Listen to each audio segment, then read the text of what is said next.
Granary Library. Or maybe we could just... Because the worker's going to take 1 turn. How much production can I get if I just do a settler? Oh no, 3 turns. Let's see if maybe I should just do this one more settler. How long would it take? 4 turns. Okay, let's just take a couple of guys off food. 3 turns. 3 turns for settler. Okay, fine. Pretty good. Well, I could have let it grown again, but I'm just thinking there is another tile I could work here if I wait a turn. But then it would go from 3 turns to 2 turns, and you could have just built it in 3 turns. Yeah.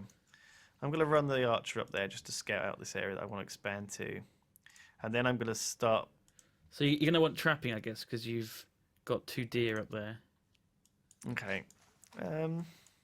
Trapping, yeah, that's true. Philosophy. Actually, I can't really... Look at my happiness. I can't really build another city yet because my happiness isn't high enough. Once I hook this up... Once you've got the silver. That actually might be okay. You'll have it by the time you get there. This city is growing.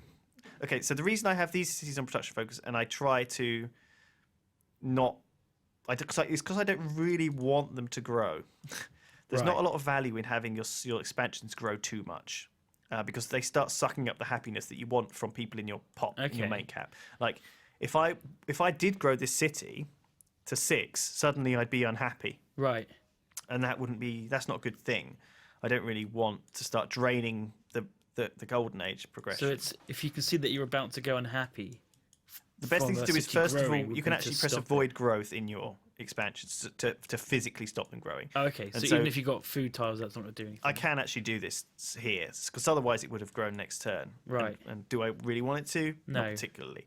So I can actually stop that. And this one's deliberately avoiding itself. So it's a good idea to stop growth if you're about to go unhappy, because unhappiness is worth... This is a micromanagement type thing lot. rather than a big worry. Like, if you start going unhappy, like, you're going to go unhappy all the time, where the barbarians plunder you or whatever. You can't really avoid it. Right. It's just going to happen. So don't panic if you go unhappy for a turn or two. It's fine. It's just something that you can't deal with. But usually, like, I've got so much faith coming in. What I'm actually going to do here is actually assign this faith to automatically pagoda. purchase pagodas, in case I forget, because I can't. I might forget, and then you get 3 happiness. I actually do know that it's going to happen. So yeah, suddenly I'm going to get a lot of happiness. So maybe I can just let these guys grow. Because how long is this going to take? 3 turns. All right, cool. Well, let's just leave it like this for now. All right, more policies. Oh, this actually gives me more happiness. So now you've got 5 happiness. 5. So I can run this guy out.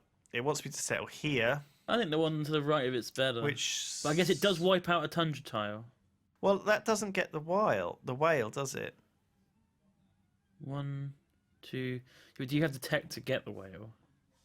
Yeah, fishing. Yeah. Is it fishing you need? Yeah. Oh.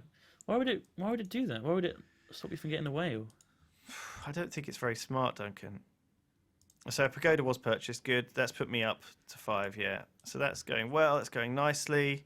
This is all going fantastically well now. This is like the ramp up part of the game. But this is the scary part, because if someone's going military at this point, you're very at risk. It's not really. Like, if someone... Well, let's have a look at the military. I'm still at the bottom, yeah. So So